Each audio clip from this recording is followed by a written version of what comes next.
Pepe Escobar. Pepe Escobar, one of our favourite correspondents that we've been... Hello, Pepe. Look at that. Always a lovely smile. Happy New Year, Pepe, from everyone here at RT in Moscow. Happy New Year. Always super to see you. Where is Pepe? Always joins us from a different city. Yeah, where are you tonight? What's and what time is it? there? What's your venue?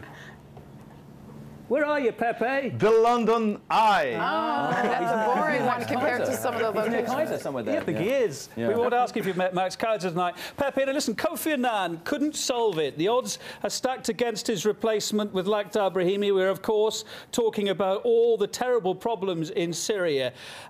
Where's it going to go in 2013 now?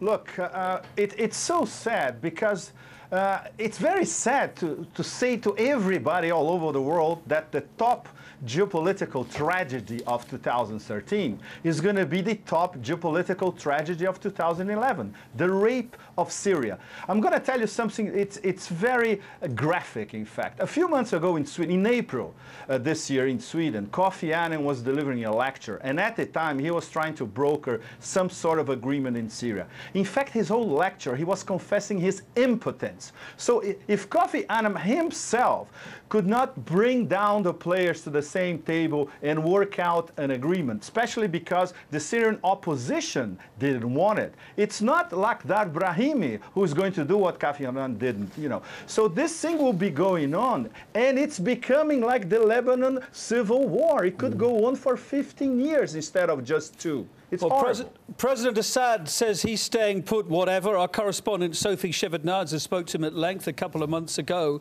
I remember her saying on one of our recalls of 2012 that she asked him if he was afraid. He said, no, he's not afraid. It looks like he's going to stay. Also, just to point out that going into this last year now, well, at least here in Moscow, 2012, almost everyone predicted that he wouldn't make it, and he made it. It's okay, so judging and bringing in everything we've said, it looks like he is there to stay. With that in mind, is that going to make the fight much harder for the people that don't want him to stay? The thing is, there are no cracks in the leadership at all. You have one defection every 2 weeks or so that it's sold by Western corporate media, especially as the world is falling down and Assad will be gone tomorrow, and that's the end of the story. It's not. The regime is more or less in place. Nobody can win the civil war. The Assad forces, they control the major cities.